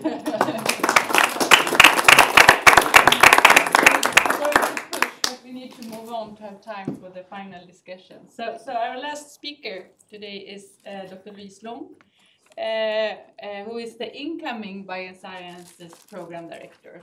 And Louise will talk about meat alternatives, the drive to reduce meat consumption, an emerging landscape of novel foods. So please. Okay, thank you. And thanks to the Swedish Academy for hosting us and having us. I do have an affinity with Sweden. I remember some years ago we co-hosted a delegation of parliamentarians from Sweden, and I was really impressed. 15, 16, almost all the members of the science committee traveled over. They wanted to see labs and discuss science. But yes, it was very, very nice. So now for something different. But I will also tell you, I will start off why it's also not so different in terms of the theme. And secondly, I just want to say that this is a sort of a program that's in development. So it's a little bit different from the talks you've heard before, and that because it's in development, we are not ready with formal conclusions. And so anything I say today, don't take it as a formal EASAC position.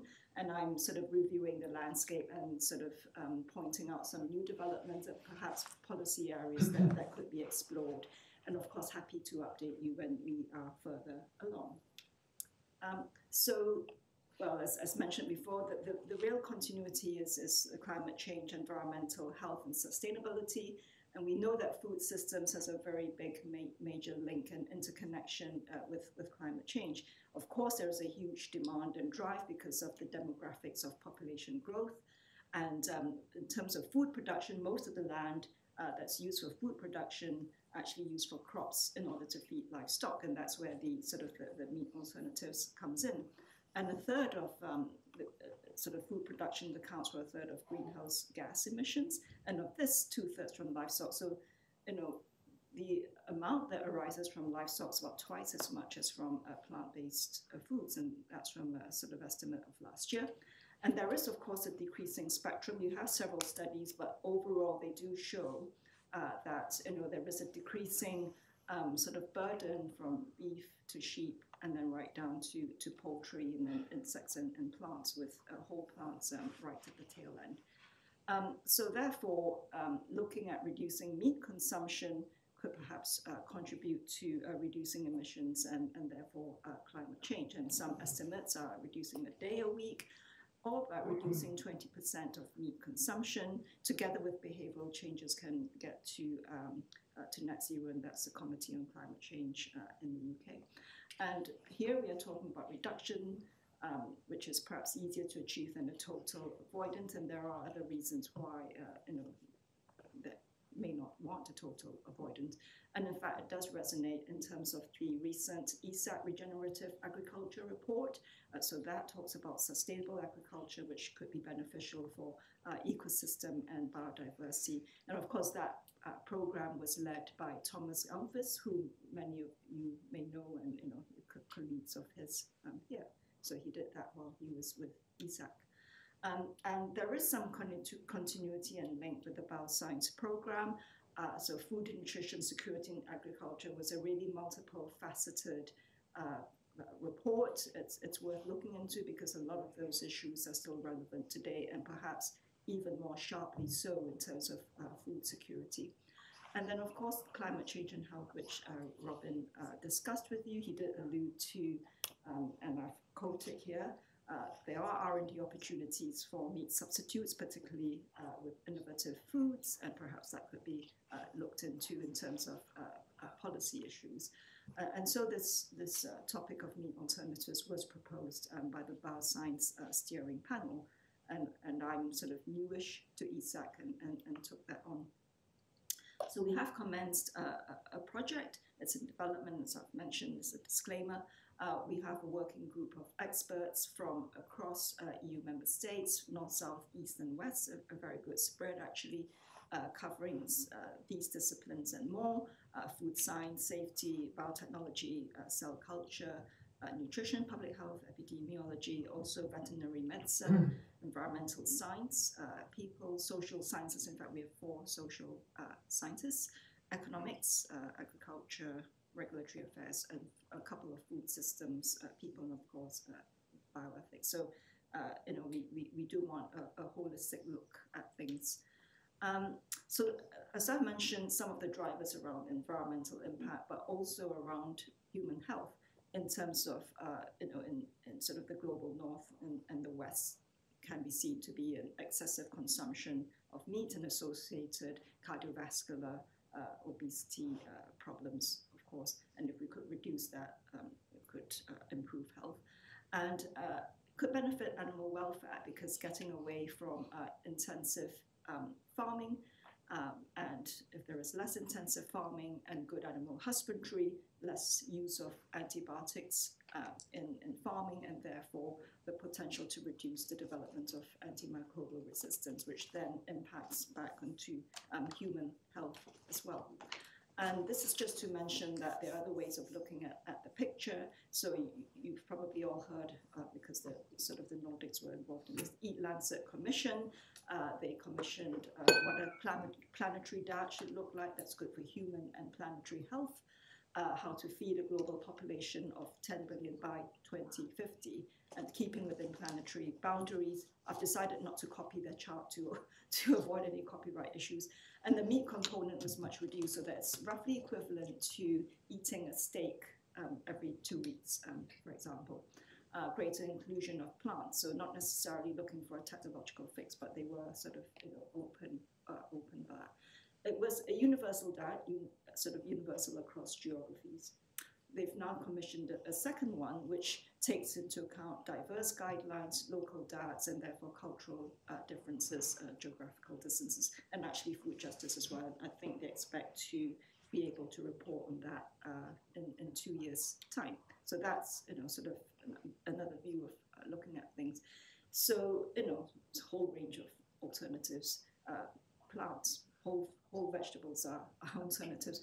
So we've decided to focus a bit, I will come back to 2 of these, I won't talk about everything, but perhaps the types of alternatives which are relatively new and where there may be more scientific, technological and policy areas to explore.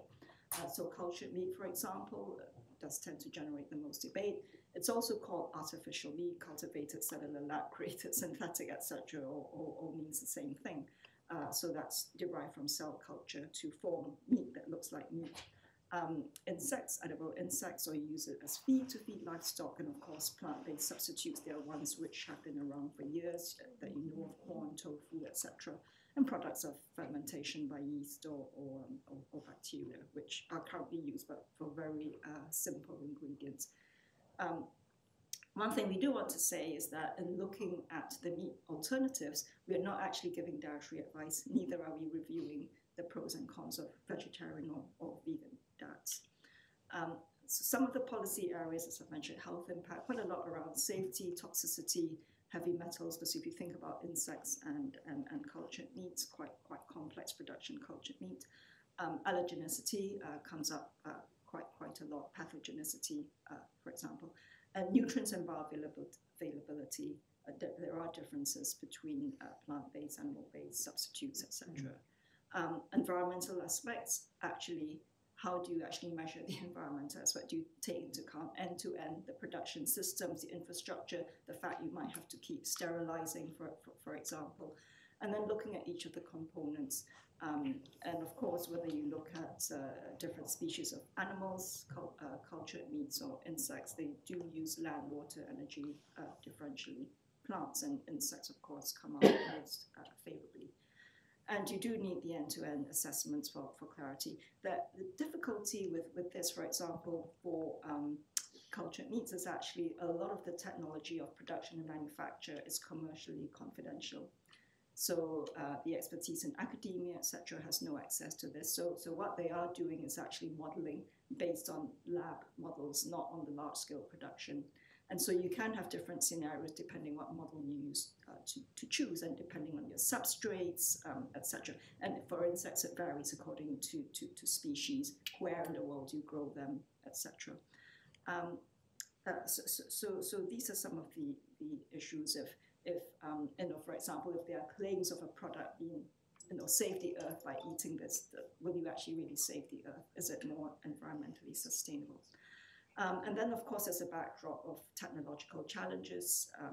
A lot actually really look into cultured meats, and transparency issues, because when products come to the market, does the consumer know what they are? Do they know the identity of things and what has been put in there? So there's the labeling as well.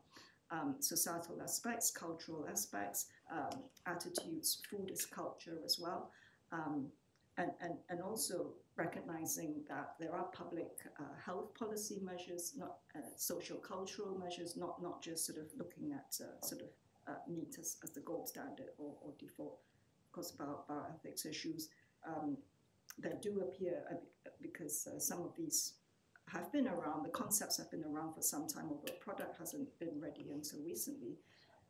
There don't seem to be any new bioethics issues, but nonetheless, we've put that on the table. So what does it look like in oversight? Who oversees all this, and therefore who might the policy makers be? Well, there's some of these novel foods, which is defined as something that hasn't been widely consumed in Europe since May 1997, would be considered a novel food. So even if you have a product, but one ingredient is novel, the whole thing would be a novel food. If the process is novel, that would be novel as well. There was a new regulation in 2017, and the aim was to bring it up from the member state level to have a EU level authorization. And this is where the Commission wished to facilitate a single market with free movement of novel foods, but maintaining high standards of food safety. So that's managed by the European Food Standards Agency. The Environment Agency has actually been very interested in the sustainability of novel foods. For example, they've looked into, they did desk research on cultured meats, and they actually decided it was inconclusive. So they left it at that to see if a member state would pick it up and do more work. And one member state did and actually came up with quite a thorough report I'll come back to later. And they are now actually leading on a sort of foresight program on what does a sustainable Europe look like in 2050. And food systems is the first thing they're looking into. They will move on to energy mobility, etc. So that's always against the backdrop of food systems. And of course, in terms of the framework for the European Commission, you know, it all fits into the strategy, interconnected strategy of the European Green Deal, farm to fork strategy, and of course transitioning to a fair, healthy, friendly, environmentally friendly food system. Of course, Parliament would have an interest as well. And so globally on novel foods, the UN FAO is very active, coordinating. They are monitoring what's going on and coordinating with countries around the world. Every region has a different definition of what a novel food is, and so therefore the UN hasn't been able to have a single common definition, but nonetheless they are actually active in policy, and in some areas they are sort of interested in harmonization discussions. And critically, they see food systems as key to achieving the UN Sustainable Development Goals. And food has to meet 3 criteria for them to consider it. Food has to be safe, has to be nutritious and available. So food security, if none of those, it's not considered food. And that explicitly, they have already explicitly say that applies to novel food as well. So just to sort of look at a couple of the more new developments. So cultured meats actually harnessing novel biotechnology techniques. Concept has been in development for over 10 years. And in fact, there was a proof of concept probably 8-9 years ago demonstrated. There's some market projections. These are now out of date. A lot of investment, both private and public, has flowed in.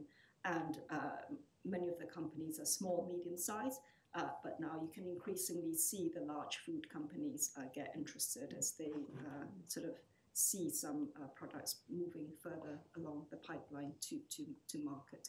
Of course, in terms of the consumer, socio-cultural issues, there have been several surveys and polls done of people. It varies according to region and the sort of attitude to innovation as well. So taste and texture, quite important. Cost as well. Ethics, because people may sort of value animal welfare.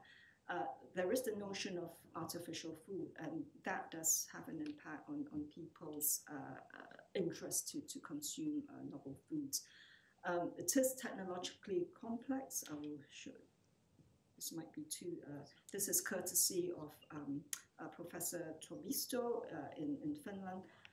Essentially, biopsies taken from animal. Isolate cells, grown up, you treat them, grow them up, culture them, you add additives to growth factors, etc. And then you put them in a bioreactor to multiply.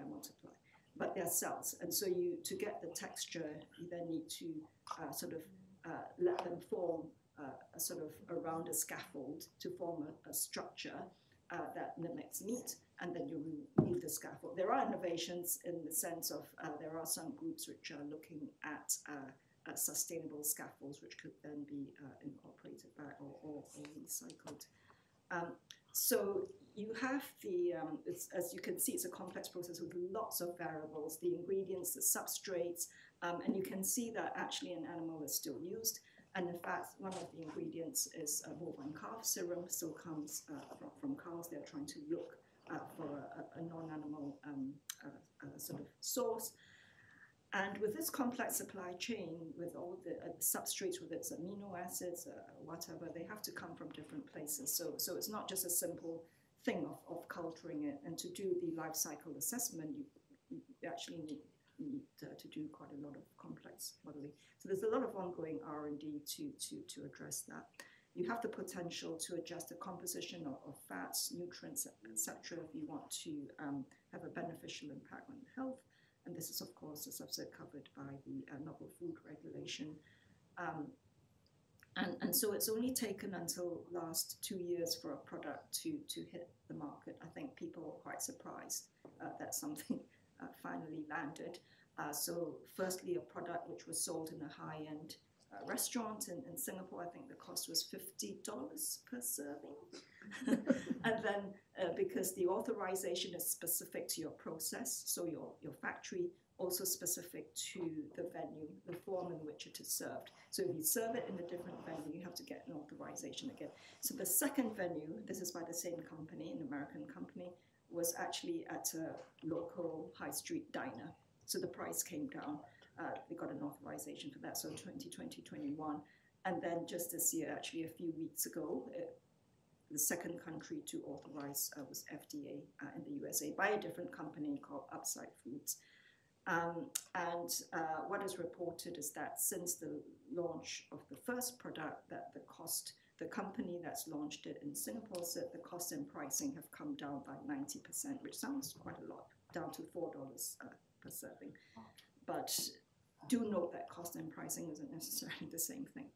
I think there's a plea, I've heard this several times from regulators, a plea to please share best practice for companies to get together with academia, NGOs, etc., because they're seeing a lot of duplication, and that could be seen to be actually, you could accelerate innovation by sort of non-competitive sharing. I can see the sort of the beginnings of open innovation, but I think that companies are not quite there. There are NGOs who are now trying to sort of to herd and shepherd and encourage this, and a new international alliance was actually formed a few weeks ago. So there are quite a lot of environmental impact modeling, and some say yes, it can be sustainable, and some not. And I think really the conclusion of people who do a meta review of various studies is actually it's still uncertain, because it depends on the assumptions, what your energy source is, what your process is, as I said, what your lab model is, whether that in reality is what you can use in scale up and production. So I think a comment by a German agency, a federal agency, was that these are scenarios and not predictions. So some further delving to do in there, the environmental side. So these were some of the headlines, the launch of these products, and interestingly, it's quite a large facility being built, so they must recognize there is economic potential. So yeah, I'll wind up shortly. Insects are interesting. They are a more mature food product, closer to the market, and perhaps easier to adopt, to prepare, etc. And actually lots of countries already eat insects. It's quoted, the UN quotes this as 2.5 billion people eat insects every day. Production varies because in some countries I've seen films where people do it as a side hustle in their backyard, and they sell it as a hobby, or they eat it much as you might keep chickens and then sell them. Not sure if you're actually allowed to do that. But in Europe it's considered a novel food because it's not widely consumed. And 3 species have since been approved, and they are farmed. They're not caught in the wild. They have to be done under controlled conditions. So some of the benefits may be a circular economy. However, you can't feed them on waste because of the potential for toxicity and sort of infectious disease. You can feed them on surplus food, but not waste. They have high efficiency of feed conversion, use of energy, land, water, and emissions actually quite on the low side. They have quite a sort of the nutritional profile compares well.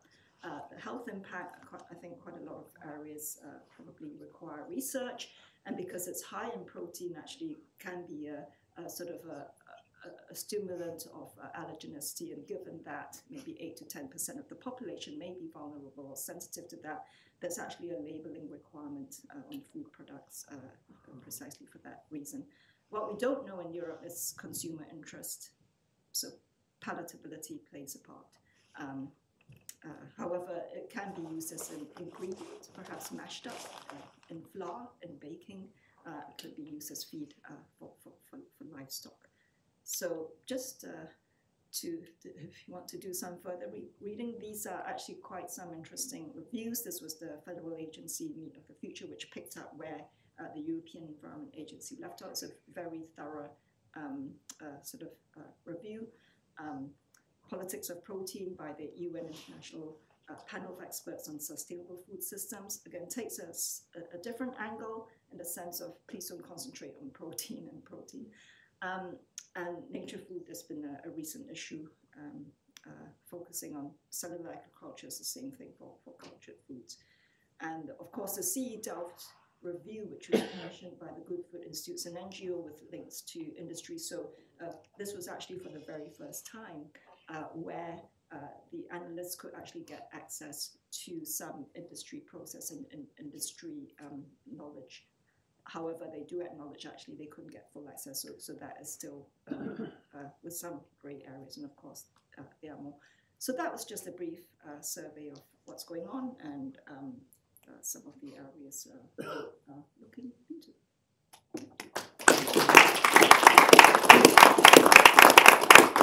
Thank you. Are there questions for Louise? How about fish?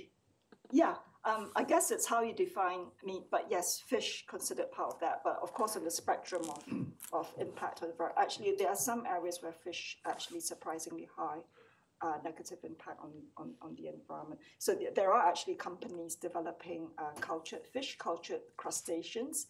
I'm not sure if it's anything as nice as lobsters, but certainly prawns. And some of them are actually actively near market, some in Asia. Yeah. Yes. Louis, you mentioned in one of your bullets the potential to adjust composition in cultured meat, but it's not just cultured meat, it could be algae and other proteins. It's still a relatively underrepresented opportunity, modifying essential fatty acids in meat or amino acids in plants. That is not just replacing traditional meat, but actually improving nutritional and health value. I mean, that would surely be a significant. Yeah. Who would regulate that nutritional and health claim? I mean, in Europe, as you said, the traditional focus being on food safety, or now with farm to fork, it's also food sustainability. Nobody ever really talks about food health in Europe. Yeah, the interesting thing is because the agencies' remits are defined centrally, so they do need to keep within their remits. In the name, European Food Safety Agency's safety, I mean, had a big link in its birth with the mad cow disease, etc. However, they are increasingly conscious of other matters, but I think it would require their remit to be changed or for that to be examined by others. So I think there is potential for, no matter how that's allocated or the pie is cut across policymakers, for the silos to break down. So there was some attempt for them. They do work closely, for example, with the EMA, CDC, and others, the EEA on sort of one environment health, but no, it's not formally looked at. For novel foods, they do look at nutritional composition, and so they do publish their scientific assessments. If there's any commercially confidential information, they redact that. There have been instances where they have actually paused the assessment and asked the manufacturer to come up with more data. But if you were making a claim, an advertising claim for enhanced omega fatty acids, who would regulate that? It's an interesting point. I could come back to you on that. But I'm not sure if it's the advertising authority. A very short final question. I used to work for a UK chemical company, ICI, in the 70s, and then they were developing this microprotein, sort of a fungal based called corn, It's now 50 years on, and that corn is still on the shelves and been adapted to like ham, chicken, and such. But so the technology is there, and it's very cheap. And it's a good value for protein, but it does seem to be, while it's competing with cheap real meat, then it's only going to make a very small margin. So it has to be seen as a competitive issue. Yes. And how will the price signal and the attractiveness signal actually shift in the public eye? And that has to be related to broader market issues in the meat trade and so on. Yeah, so in a way that could be influenced by how they're marketed as well. And the interesting would be how much the consumer demand can be sustained, because how often, if it's driven by curiosity, for how long would people want to be curious? Once they've tried it. So very short. Very short question. Have you looked into patterns of that kind of food production and even the costs of production facilities? Because that would obviously change also the idea of farming and who is able to perform that. There is, obviously requires huge investment to build a plant. Because it's similar to building a pharmaceutical plant, because to make insulin, it's similar methods. So they need to be fairly confident of the volume and the longevity to recoup their costs. But the fact is, you've seen that companies at Good Meats built a second plant, very big. There are photographs of them breaking ground, so they obviously see some economic return. But it will. There's a power balance issue, because will it be easier if you're a bigger company, for example, to invest? So it'll be very interesting how the landscape shakes up. Sure. So thank you. Thank you. We are running late, but still we want a little bit discussion with the panel, all the speakers, to allow for a few questions to the entire group of speakers. So we will run a little late, but I hope this is okay for you. So please, I welcome all the speakers up here again.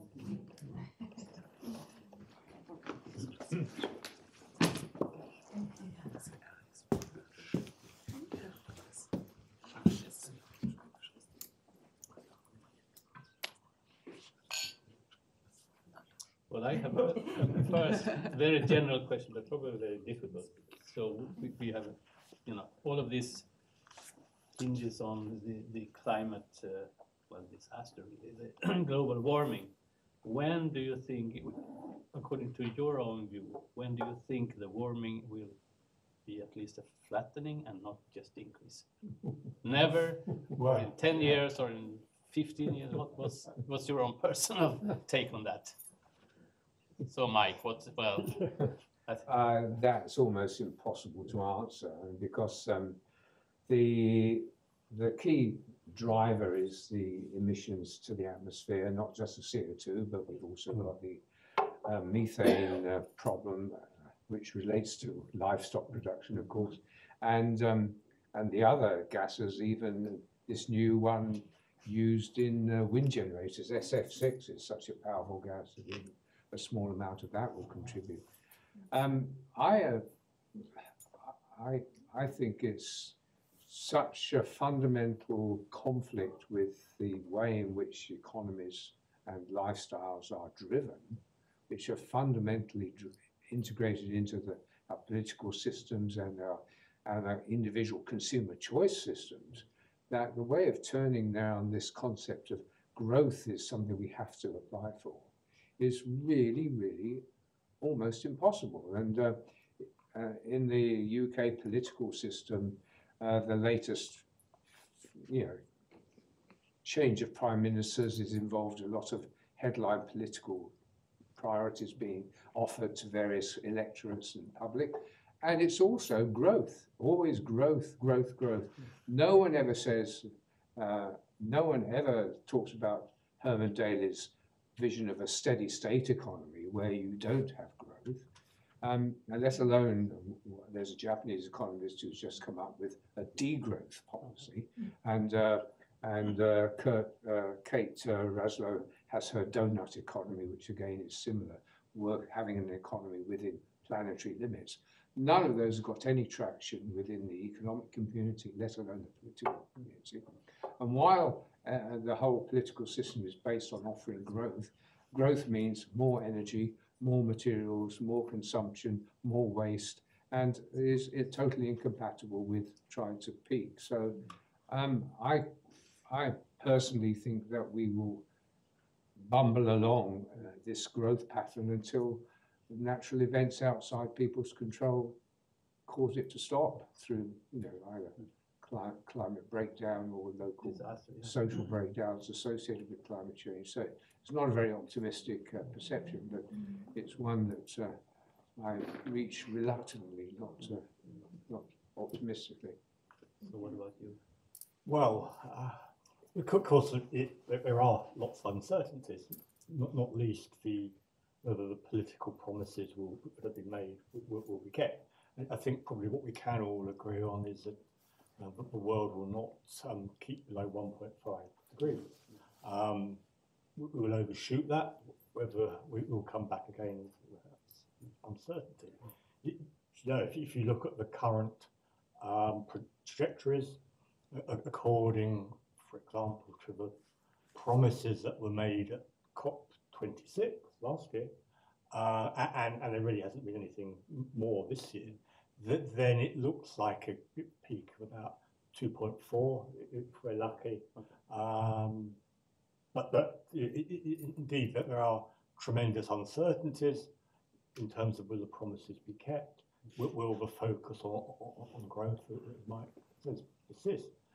One of the challenges of not pursuing that growth GDP strategy is, of course, that we're not all equal, even in European societies, although Sweden may be more equal than many. It is the lower socioeconomic classes who suffer from a decline in growth. And when you start talking about alternatives to GDP, you're actually probably making societies more unequal than they were to begin with. So there are a number of issues there. And that doesn't really answer the question. Yeah. It is a very difficult question to answer, but you have any... Of course, I wouldn't disagree with my colleagues. Okay, yeah. So what's your view then? Well, I think it depends on leadership, doesn't it? Which might be a problem. Yeah. But okay, so another questions or comments? No. It's very interesting seminar. Yeah. If you study the past, you get also some information. The Roman Empire had a very serious problem with climate, but just with 1 degree. And the agriculture also. Suddenly Egypt stopped producing wheat, imagine, in those days. So you can see what's going to happen. Not only the collapse from the structure, the organization, but the pressure from outside. And obviously, in our case, it will be migrations.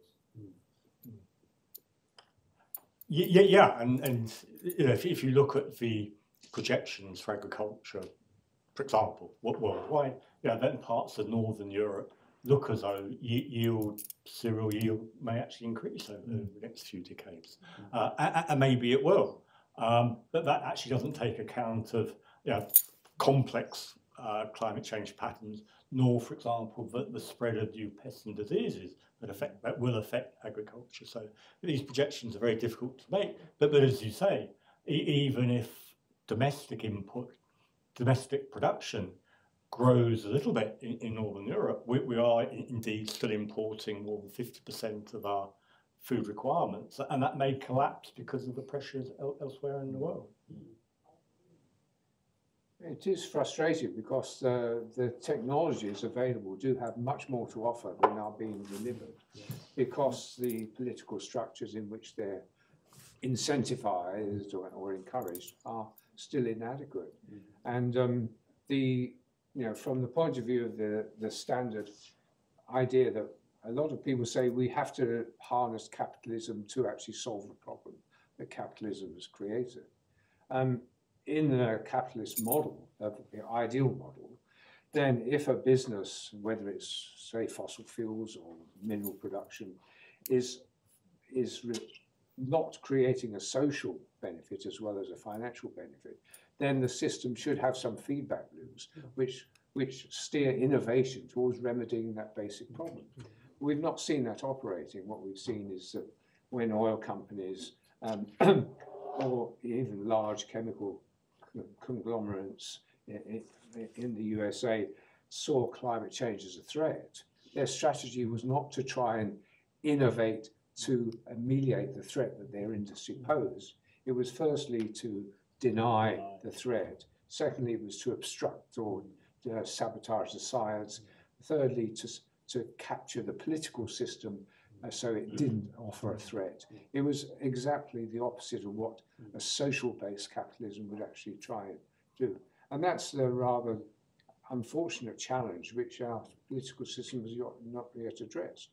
And you can see the evidence of that in the profitability of fossil fuel companies at the moment, which have boosted to these levels, which are sufficient to fund, more than fund, the 100 billion that was proposed to compensate the poorer world for climate breakdown. That alone could be provided just by this year's profits from Exxon, BP, Shell and the others. But the system is not actually successfully transferring risks to responsibility. And the market system is not actually rewarding the socially beneficial trends. They're rewarding the historical trends, which are socially damaging. So we've still got this is where we come into this transformational change, which is where you start to have to think about the reforming the system so it starts giving the right messages and steering behavior in that direction. I mean, one very simple trade-off recently, which is actually quite puzzling, because it's quite illogical, is actually with the price of energy going up, giving subsidies to people, that doesn't help to drive behavioral change of perhaps conserving energy. On the contrary, unless it's for patriotic reasons. Whereas that could have been spent on investing in better insulation, perhaps, and that would also generate some capacity and capabilities as well. And then I think with the adaptation to climate, I think there are obviously various approaches, and with talking about wheats, Egypt not being able to grow wheat, and we have new technologies which we believe the European Commission will be re-examining. For example, gene editing that can be used to engineer plants to perhaps be more climate resistant, or even alter, improve the nutritional profile. So they are looking at that. Yeah, I mean, I think where I, at any rate, would be optimistic is that the threats are unprecedented, but the scientific opportunities are also unprecedented. We can't solve all the problems, but as a scientific community, I think we can articulate how and where science can contribute. It comes for us to do that. So there, of course, EASAC has played a very prominent role, I would say. So we congratulate you that you have had such an impact on media. So we must keep on trying to put in rationality and evidence into the political discussion, because and that even though its impact may not be immediately obvious, it does have a background contribution. And there may be a drip effect. You just need to keep on offering this, what we think are objective advice, and then gradually you get a bigger audience. Okay, so thank you very much. Thank you. Thank you all for coming. Thank you.